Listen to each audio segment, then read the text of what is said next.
Good morning, West Coast, and good afternoon to you, East Coasters. Thanks for taking the time to join us today. My name is Persephone. I'm the webinar marketer for here at Tinuiti, reporting to you live from San Diego, California, and I'll be your host for today's virtual event. Today, Tinuiti and our partners from Skubana will be covering late-breaking Amazon tips that you can apply for Black Friday and Cyber Monday. So we're just going to go over a few event logistics, introduce Tinuiti, and then we'll go over some questions that you should be considering throughout this presentation, and then dive into the content. So on the next slide, we're just going to review the logistics. The platform we're using is GoToWebinar. Please submit any questions that you have in the chat box to the right. I'll be sure to add this to the queue of questions for our speakers at the end.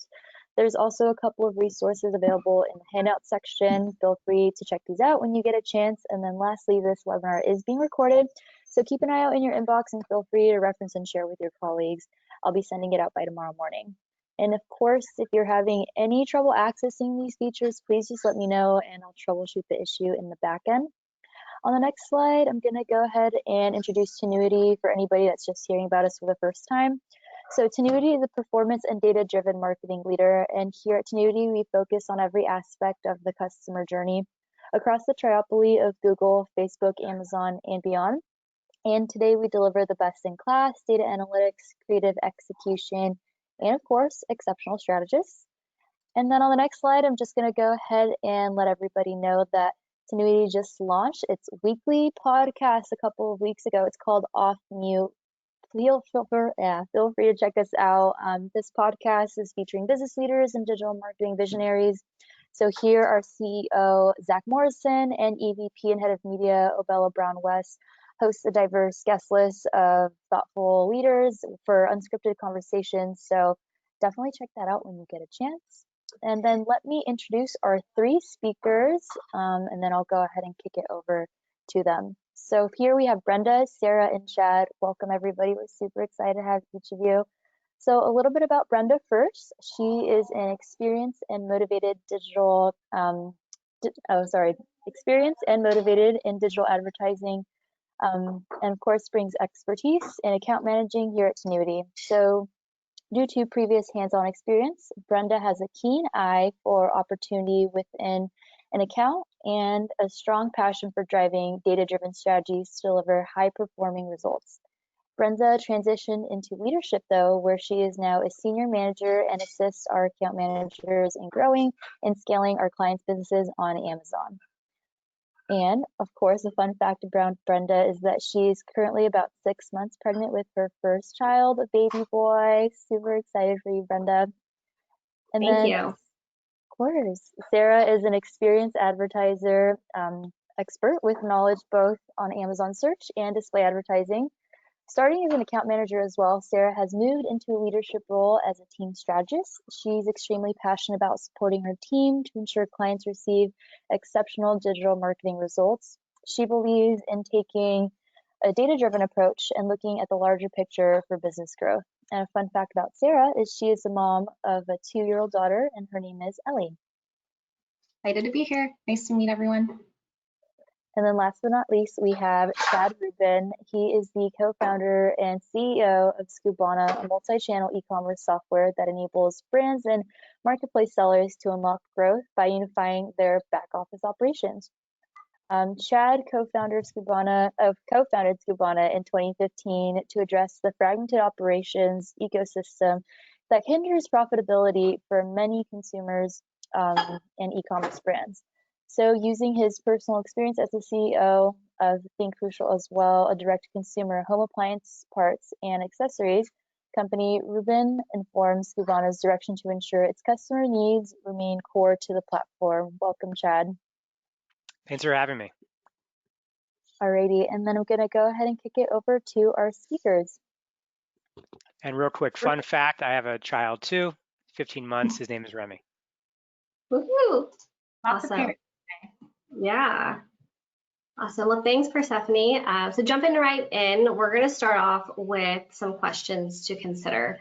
So when it comes to any successful strategy on Amazon, you definitely want to make sure that you have a foundation and identify the pillars within that foundation.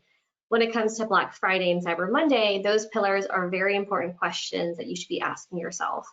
First one is, are your products retail ready? Do you have enough inventory to support Black Friday and Cyber Monday? Do you have a set advertising budget for Q4? Is there opportunity to add additional budget? And then, of course, what products do you even want to advertise during this time? The fourth question is, what are your goals for Black Friday and Cyber Monday? And lastly, do you have deals and coupons scheduled and confirmed? So these are all high-level questions that we definitely recommend you guys ask yourself, and these are all points we'll be discussing and touching on throughout this presentation. So first things first, leveraging your data. So referencing historical Prime Day data can be useful to prep for Black Friday and Cyber Monday. There are 3 separate areas that you can utilize this data for: shopping behavior, average traffic and CPC increase, and promotions and deals. So first we'll start with shopping behavior. We saw a significant bump in impressions leading up to Prime Day, meaning many shoppers were browsing for deals this week prior and saving items to cart. So it's definitely good to understand how shoppers behave during the holidays, because it can also assist with expectations around performance. For example, the weeks leading up to Black Friday, you may notice impressions and clicks start to increase, but those conversions don't yet follow, as again, shoppers are still kind of in that browsing phase. Sarah, as I know you're an Amazon Prime shopper, do you feel like this aligns with the type of behavior you see for yourself during the holiday season? I mean, absolutely. I'm definitely a big Amazon shopper. Leading up to Prime Day, I was definitely looking for things that I knew that I needed for my daughter's upcoming birthday. So I was just browsing, adding to cart, and then purchasing them on Prime Day when there was a coupon obviously added to it. Awesome. Yeah, I can definitely confirm this as well. Perfect, thanks. And then the second point we have is average traffic and CPC increase. So competitiveness has increased year over year. Average CPC increased, meaning an increase in ad spend doesn't necessarily correspond to the same percentage increase in sales, again, due to that increase in CPC. So when comparing performance to the previous year, it's really important to understand that the landscape this year is very different, mainly because we have more competition entering into this space. And this increasing competition directly affects our ad spend as well as our ability to convert. So having this knowledge and understanding can help when preparing your advertising budget, as gaining those top placements will most likely cost more. And then last, we have promotions and deals. So brands that started advertising their deals earlier, seeing an initial lift in clicks and impressions, although not sales, saw a big spike in purchases when shoppers hit the checkout button on Monday, aka Prime Day. By Tuesday, most shoppers had already made their purchases.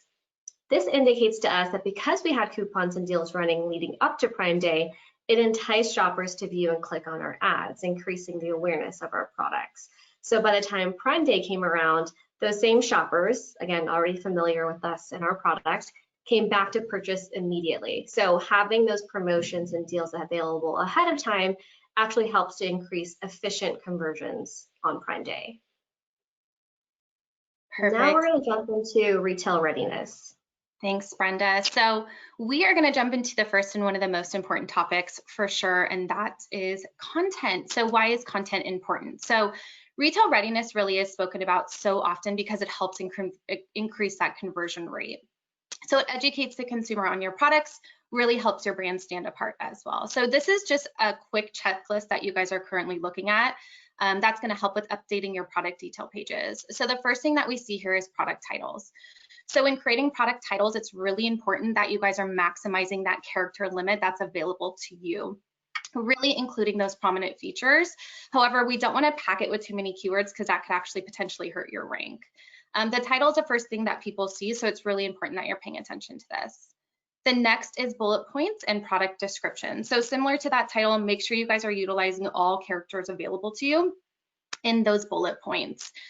Product description, even if you do have that A+ content living on your product detail page, this is actually still indexed in the algorithm, so it's important that you guys keep that product description as well. The next is images. Clear images as well as lifestyle images are really, really important. Similar to the character limits, you want to make sure you're also utilizing all available image placements that you have on the product detail pages. Next up, reviews, my favorite topic. So to be considered retail ready, you really need to make sure that you guys have a minimum of 15 reviews and a star rating of 3.5 or better. Of course, you need inventory of your products. You want to make sure that you're in the buy box. And then last, we have enhanced content as well. So A+ content, enhanced brand content, essentially the same thing, live at the bottom of the product detail pages. So this is just going to add an additional layer of your brand story, really educate the consumer on your products. I actually have a question about this, Sarah, because obviously I know content is important. I've seen sometimes during the holidays that sellers will put like holiday specific things on their images, like a bow or something like that. Is that typically something you would recommend your clients to do? Well, funny you should ask. If we want to go to the next slide, we can see here that moving into Black Friday and Cyber Monday, it's really important that you're using rich and relevant content. So you can also leverage your Prime Day data to see what worked and didn't work as far as ad copy. So make sure that you're including clean, persuasive creatives. Ad copy and messaging is so important. This should be tailored to holiday specific items or specific to the discounts that you're running for those tentpole events. A perfect example is what you just said, Brenda. You can add like a little bow or something to your images as well. You can also create a landing page to your storefront, which we absolutely recommend that you guys do. Include holiday specific products. And this is also a great opportunity for you to be able to upsell and cross-sell products as well. Awesome, thanks, Sarah. Yeah. And we're actually going to pass it off to Chad to talk us through some inventory planning. Awesome. So hi, everyone. My name is Chad Rubin. We're going to be going through some last-minute inventory tips for Black Friday, Cyber Monday. If we can move to the next slide. It's pretty straightforward. Stubana, we are an inventory management system.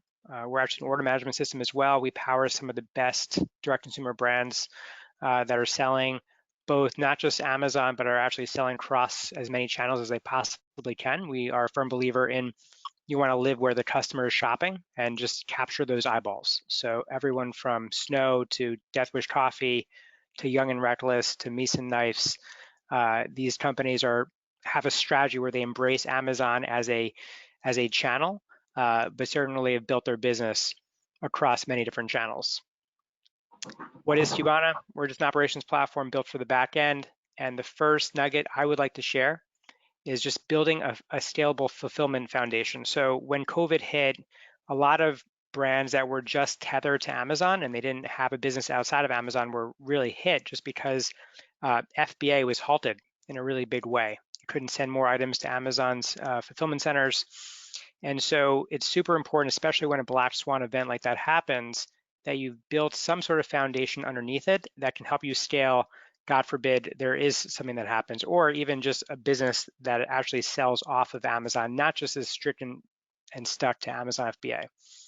So in order to build the foundation, if we go next, you need to actually have an operations platform in the back end so you can actually see everything that's happening in the back end. And I think a big paradigm shift that's happening in the space, especially, Stubana does this, but I want to maybe just shift people's perspective around sending stuff to Amazon just based on velocity.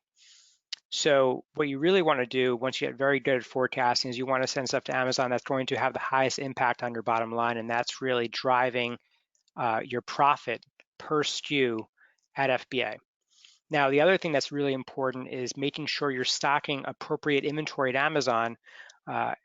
Well, because Amazon's in the business of selling your stuff, not storing your stuff. And so since Amazon announced the rolling fees associated with storing your stuff, it's really important to even have a just-in-time model that's also built around driving the most profit per SKU. Stubana does that shift, but again, I would just encourage, if you don't have a system like Stubana, for you to actually get to the core truth of your profit versus velocity when you're sending to FBA. Next up here is, and we talked about this a little bit, just as having a visual dashboard of what's happening in your business, specifically not just velocity, but profitability. We're about to have an insane fourth quarter. It's supposed to be probably the most insane fourth quarter ever. I'm really curious what happens with shipping providers. I'm curious what happens with FBA. But making sure that you're prioritizing the SKUs that you send into Amazon because they're also delayed in what they're receiving in right now. making sure that you're prioritizing the SKUs that are going to make you the most money. Cool. Let's move on. And so this is really interesting, and it's not just profit from a per SKU level, but understanding your profit when you're advertising as well. So Amazon takes their FBA fees, they take their referral fees, and they layer it on their ad network to it. And so understanding your strategy of when you are advertising for Black Friday, Cyber Monday, are you trying to maximize your profits, or are you just trying to maximize your sales and get traction for a specific SKU? So that you can maybe get reviews, or maybe you want to enhance the flywheel that's on Amazon specifically. But understanding your profit strategy versus your sales strategy is really important, and it shouldn't have to be a waxing strategy across every SKU that you have internally at the company. You could have a profit strategy for a few SKUs, and you can segment those SKUs through campaigns and then have a different strategy around what you want to maybe have a break-even ACoS around. Moving on. Another small tip here is specifically for those that aren't just leveraging FBA, is to understand how your customers are buying from you and where those unit sales are driven from on a percentage basis across each state. So this is not the Electoral College map that you're seeing right now. This is actually a fulfillment footprint of where items are being bought from my business. And we essentially created a West Coast warehouse so that we could have a 2-day footprint across the United States without having to pay 2-day shipping. And keeping that inventory super close by, because it minimizes the lead time, it minimizes the shipping time, but most importantly, it minimizes the shipping expense I need to pay on those items when I'm shipping those. And I have this prepared, especially if FBA is a cluster and it's just a jungle, we're essentially prepared when we need to flip on the switch for merchant fulfilled versus being fulfilled by Amazon. Rock and roll. And that is not the electoral map again, that's just a really cool enhancement. All right, so the next one is the Black Friday, Cyber Monday nugget here. Essentially is about increasing your average order value.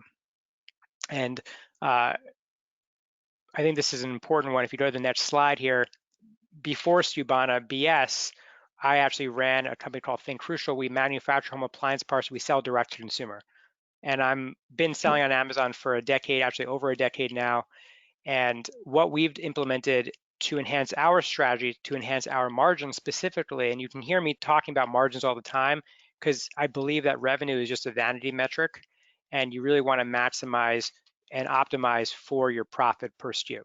And so one of the things that we're trying to illustrate here in this is that essentially the idea of either creating a bundle, which is two different items together. So let's just say I'm selling this calculator and this mouse together. That would be a bundle. We don't pre-make them in China, but I create them as a bundle and I sell them on the channel as a bundle. And then having my platform, which is Stubana, break it down to the core components. And the other idea is essentially 2-pack, 4-pack, or 8-pack. So if I want to increase my average order value for this, create a 2-pack, 4-pack, 8-pack. Why is that important? Because you reach economies of scale as you actually are increasing your bundle size. It also takes the thinking out of the equation for the customer, because now they don't need to understand, hey, am I going to buy this, or maybe buy frequently bought together. You're essentially planting the seed that they can buy this bought together all at the same time and get a discount, maximize that value, which by the way also maximizes your cost of acquisition on that specific customer as well. So just a little small tip is I really recommend everyone doing bundling and kitting, even if they are virtual bundles or kits. Huge recommendation, important to get that set up right in time for Black Friday, Cyber Monday. I love the bundle idea, Chad. Totally agree with you. And so yeah, so here's a great example, Sarah, is essentially another small little tip here. Outside of bundling and kits, so you could essentially say, okay, here's jeans, here's a shirt, bundle them together and increase your AOV so they don't have to think about it. But another thing you can do is you can actually create artificial scarcity and being able to show different quantity numbers to the channel. And you can only do this for FBM. You can't do this for FBA because obviously Amazon controls your FBA stock. But if you are doing virtual kits or bundles, which increases your assortment, which means maybe you don't want to send that to FBA right away until there's velocity that's going through it, you essentially could show smaller quantities to the channel to increase the demand. And that's a really good strategy that we've employed for a very long time, and also goes back to lowering your acquisition costs, getting that conversion, showing higher conversions to Amazon, which is definitely part of their algorithm, and then going and throwing stock in for FBA when you're ready.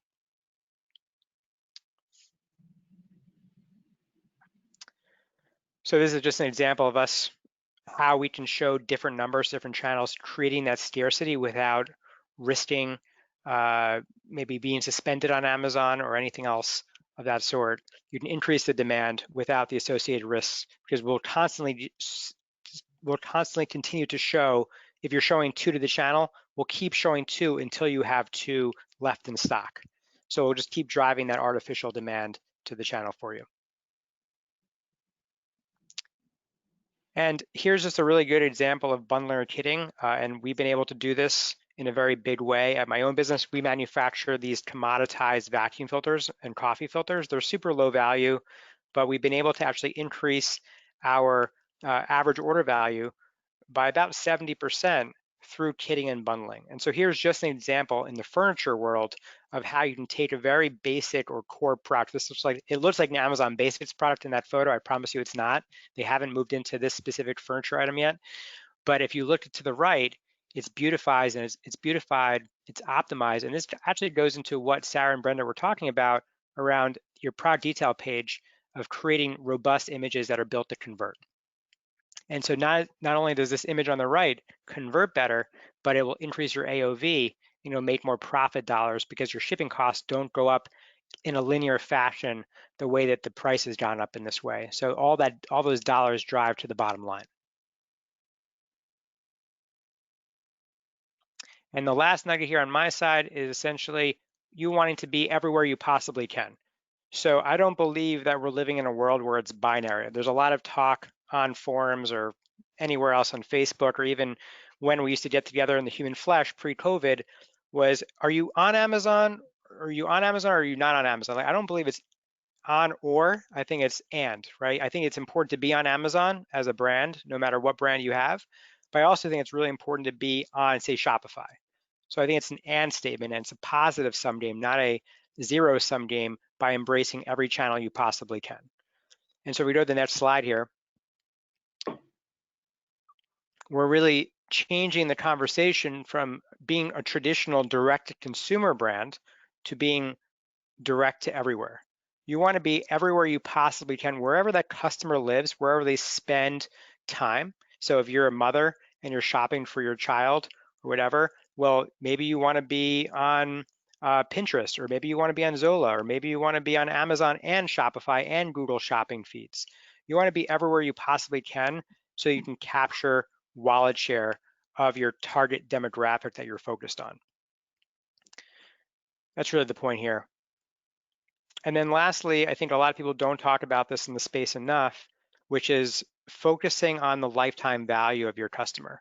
So we're all talking about like getting your page ready for the one-time buy, but how do you actually maximize the experience, your fulfillment experience, the unboxing experience, so that you could actually dip into their wallet a second time? So they've already opened up your wallet, the wallet once to you. How do you get them to open up a second, a third, or a fourth time? And by doing that, that also lowers your cost of acquisition that you already paid to get the product sale going. And now you can proactively dip back into their pockets multiple times, and it becomes compounding interest back into the business.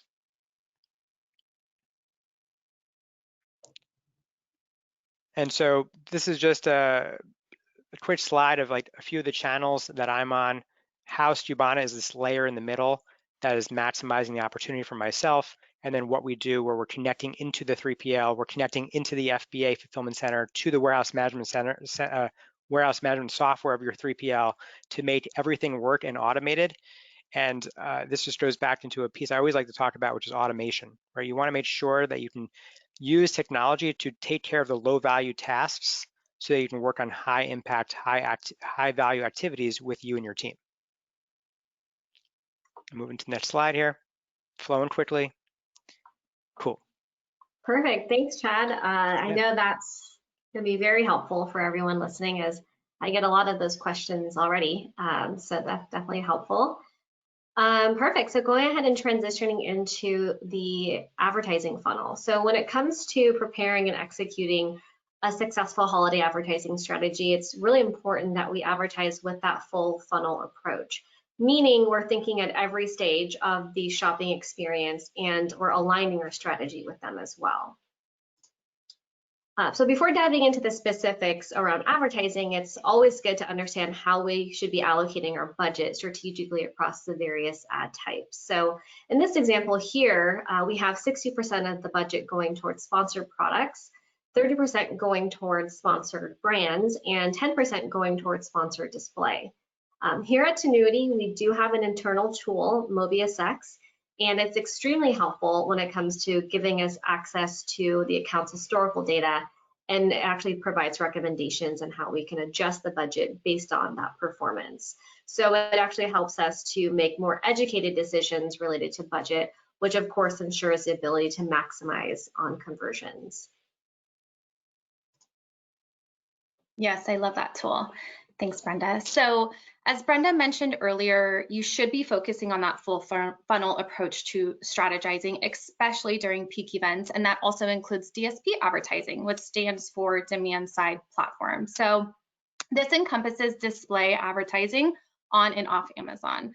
So the options available to you include unique Amazon segments, including retargeting, in-market segments, as well as lifestyle segments. So having this better together approach, which includes DSP as well as Amazon search advertising, really allows you to see a holistic Amazon performance across platforms with one comprehensive view. In addition to that, you do get access, to category level insights. And lastly, the consumer's purchase decision is not linear, right? So having this approach really encompasses both DSP and advertising, allows you to hit the consumer at all points in their purchase decision. So this next slide is going to break down demand capture versus demand generation through options available with DSP as well as Amazon search. So the first is demand capture. This is done by using sponsored products in relation to retargeting. So you can retarget shoppers who have visited your product detail page, not purchased, in order to really keep them engaged with your product. This is also going to keep them from going and buying from your competitors, which obviously you don't want. Lastly, you can negatively target past purchasers, which is going to best utilize your ad dollars. So demand generation, this is best created through DSP lifestyle and awareness tactics, which is higher up in the funnel, similar to sponsored brands on the search side. So by running upper funnel segments, what you're doing is you're fueling those bottom funnel tactics with the new to brand consumers, which are obviously extremely important to continue to grow as a business. You can also target audiences that are specifically in market for your type of product. And lastly, if you utilize this during Prime Day, so if you're utilizing both Amazon DSP upper funnel tactics as well as search, what you have now is that large pool of people that you can retarget in those upcoming events of Black Friday and Cyber Monday. Perfect, great. So diving into advertising on the search side, there are two different types to consider, or different types of campaigns to consider, manual and automatic. At Tinuiti, we recommend that you utilize both types. When advertising with manual campaigns, you have the ability to target specific keywords as well as ASINs and categories. And due to this ability to have that extreme granularity with where your ads appear, we recommend the majority of your budget and your advertising budget is allocated to those manual campaigns. Now, although the majority of that budget is going towards your manual campaigns, it's still important to invest in auto campaigns because we use these as a discovery tool, meaning they gather insight on how shoppers are not only searching for, but also converting on your products. We then take that information from the auto campaigns and we transfer it into your manual campaigns and really use that to push and scale sales. It's also important to understand that a time frame like the holidays, Black Friday, Cyber Monday, isn't the best time to be launching new campaigns or exploratory campaigns. Not only will this end up being expensive for the seller with all of the crazy increases in CPCs, the data will also be most likely skewed due to the influx of traffic during that time. And lastly, referencing that increased traffic I just mentioned a second ago, this could also be a time for when we see an increase in wasted spend. So if you're for some reason only running auto campaigns, these campaigns offer less granularity and control, which then can yield a higher wasted spend and a higher ACOS. So thanks, Brenda. In addition to sponsored products, you should also focus on sponsored brands, one of my favorite topics. So looking at sponsored brands, these are the ad types that appear as a banner ad at the top of the search engine results page. So sponsored brands are very, very important during tentpole events as well as throughout the holiday season, because this is where you're going to be able to tailor that ad copy towards the products that you're running discounts on.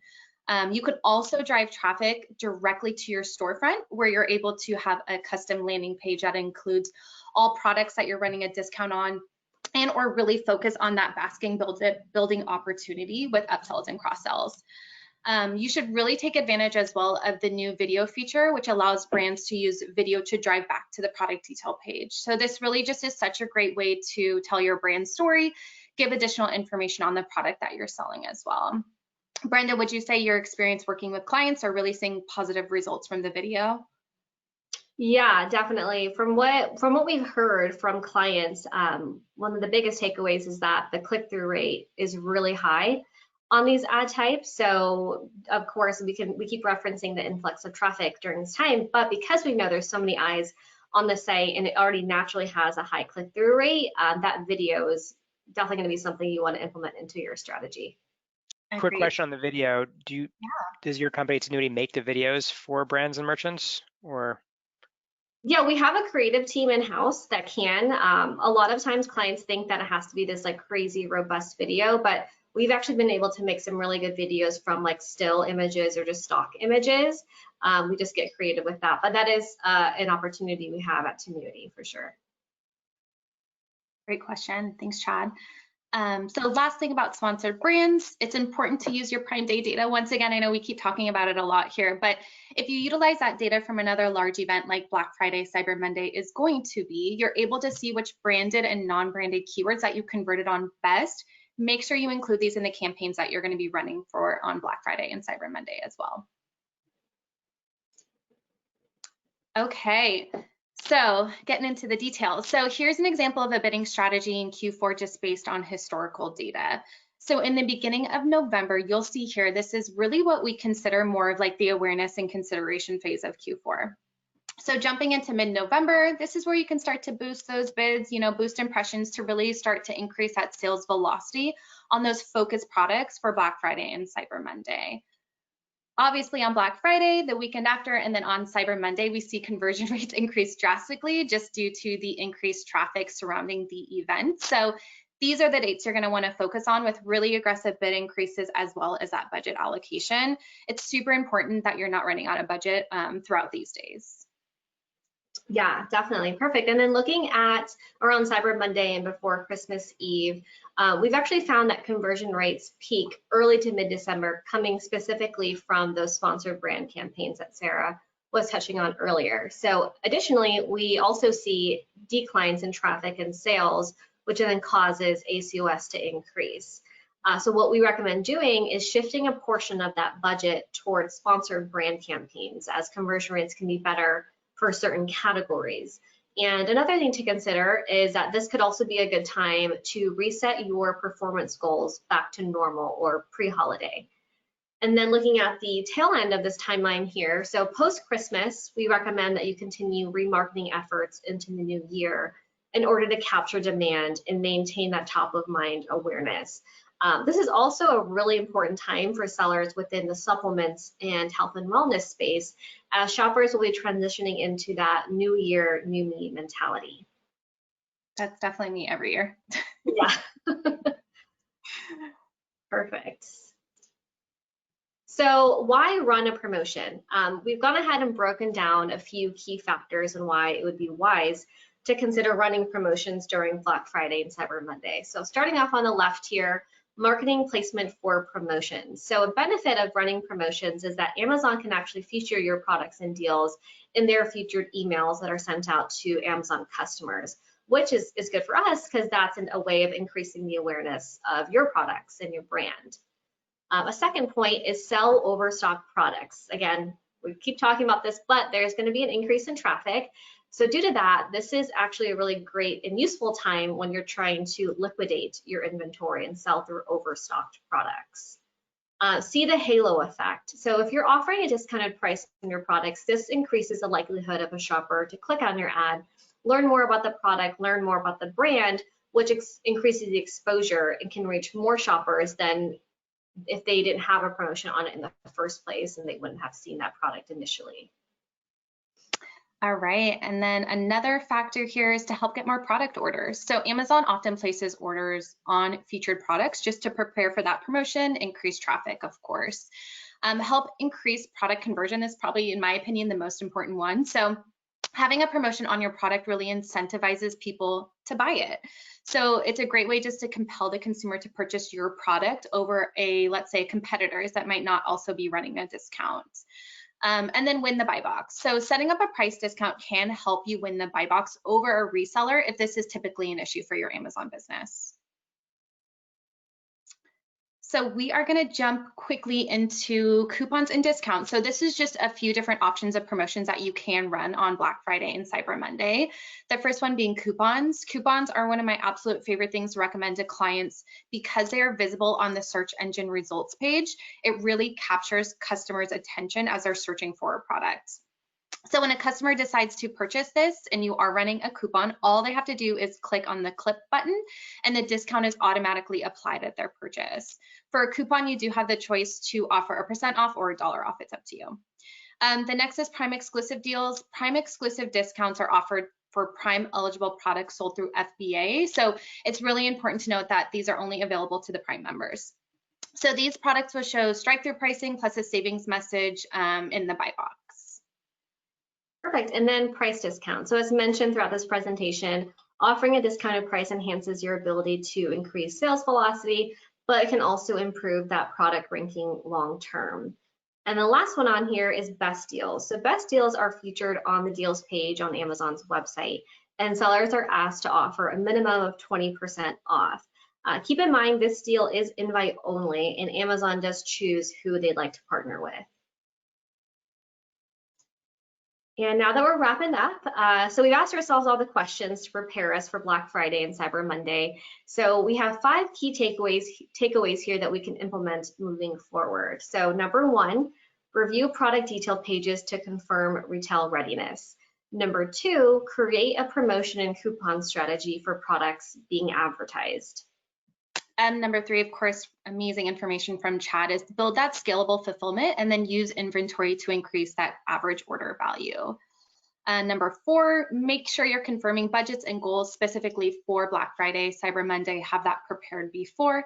And last, create an advertising strategy based on historical data and those focus products for tentpole events. Awesome. So it looks like we have an offer. We'll let Chad actually speak to this. Yeah.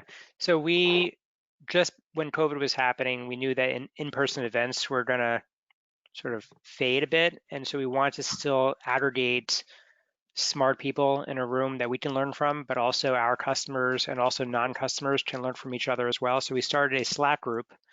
It's called Run D2C Slack, just paying homage to some old school hip hop people that we used to listen to. And we have some great brands in the group. You can see the link down below in the bit.ly link right there. If you click that, it'll bring you to a page to just apply for the group. And I think just most learning in general happens when you get great people in a room and they can share best practices and experience share, because typically someone has already either is currently experiencing what you've gone through or has experienced it. And so we want to aggregate these people in a room and share best practices, and please feel free to sign up. Awesome, thank you. Thanks, Chad. And then I'm just going to go ahead and launch a quick poll for Tinuiti's offers. So if you did find this information insightful on how to perfect your Q4 campaigns using historical data, and especially your Prime Day data, go ahead and just let us know if you'd like to continue the conversation with any of our in-house experts, and then we'll dive into our Q&A. If you have any other questions, definitely still go ahead and write those in. So first question is for you, Chad. Chad, you mentioned that the virtual bundling that Amazon has can only be done through FBA. However, since FBA dictates your inventory supplies, how do you drive demand to by lower inventories? So I think this person maybe just missed that part, didn't connect the dots. Do you mind unpacking that again just a little bit more? Yeah, I'm happy to. So so in FBA, Amazon understands your stock. So you can't actually show scarcity by limiting, like, there's no way you can push false numbers to a channel. So in an FBM world, so for me, like, I'm a big fan of trying to explode SKU count. The way to do that is by creating these virtual kits or bundles. You'd have to have the ability to do FBM fulfilled by merchants. If you don't have that ability, you could do multi-channel fulfillment, meaning using Amazon's 3PL to break down, to ship to that off-channel customer, or even to an Amazon customer. You can actually do that. And that would be a great way to test and limit the amount of capital that you spend by setting up a whole different 3PL. I'm hoping this helps. If you have questions, you can obviously feel free to email me at chat@stubano.com. Thanks a bunch, Chad. Okay, a couple more questions here. How much should I increase my bids prior to Black Friday and Cyber Monday? Yeah, so what we recommend is at least minimum 50%. Again, referencing, of course, any historical data either from the previous year or even just Prime Day would be the best route as well. So you can get an understanding of how well your products perform versus just kind of taking a general approach. Yeah, and I can add on to that as well. As I noted earlier in the presentation, it's important that you are gaining that sales velocity on those focused products that you are running discounts on for Black Friday, Cyber Monday coming up to the event. So it's okay to start gradually increasing your bids and just building up that presence, impressions, and sales velocity. But absolutely on the days you want to boost those bids up 50%, 100%, really make sure that you're being aggressive. Thank you, Sarah and Brenda. Next question we have here is, what is the #1 inventory metric that every Amazon seller should be checking daily? I would say, at least right now, especially in this environment, and it's really important to understand how this environment is changing. And one way to do that is to understand your velocity per SKU, per class, and track that on a 30, 60, 90-day basis so that you don't have a stock out, or maybe you see more people are buying it and you need to actually then purchase more with a purchase order and place a purchase order. So yeah, I would do velocity per SKU as one specific methodology to track inventory in this environment. Thank you, Chad. I think we have time for just these last two questions. How do reviews work for virtual bundles on Amazon? Can a customer review for both individual products? So that is a good question. It's my understanding that for reviews, it has to be for that specific ASIN. So it would be for the bundle. Thank you, Sarah. And then the last question we have here is, when is a good date to have my inventory in for Black Friday, Cyber Monday? Do you know if Amazon has announced a date? Chad, The only thing I can suggest, the only feedback I can share with you on that would be, right now, FBA distribution centers are bottlenecked, and you need to actually have your inventory technically in transit or there. I'm seeing about 3 to 4 week delays, and I don't know, Sarah, Brenda, what you guys are seeing on your side, but there's significant delays, and so the earlier you can get in your inventory situated, the better. Yeah, I agree. I've heard at least 3 week delays. Yeah, I feel like if you're asking yourself, when should I be sending in inventory, you should probably be sending it in at that point. Awesome. Well, thank you, Chad, Sarah, and Brenda. We've actually come to the end of our time here, and that wraps it up. So I did just want to go ahead and review Tinuiti's upcoming webinar calendar for the rest of. So on the next slide, you'll see here, we're actually going to be unpacking our Triopoly report next week. So feel free to check out each and every one of these at tinuiti.com/content. And then right after that, we're going to be having a creative focused webinar. And that wraps it up. So just wanted to give a huge thank you to our attendees for taking the time to join us. And of course, to our partners and our speakers. We really appreciate it. Well, thank you, everybody. Have a great rest of your day. Take care. Thank you. Bye. Thank you.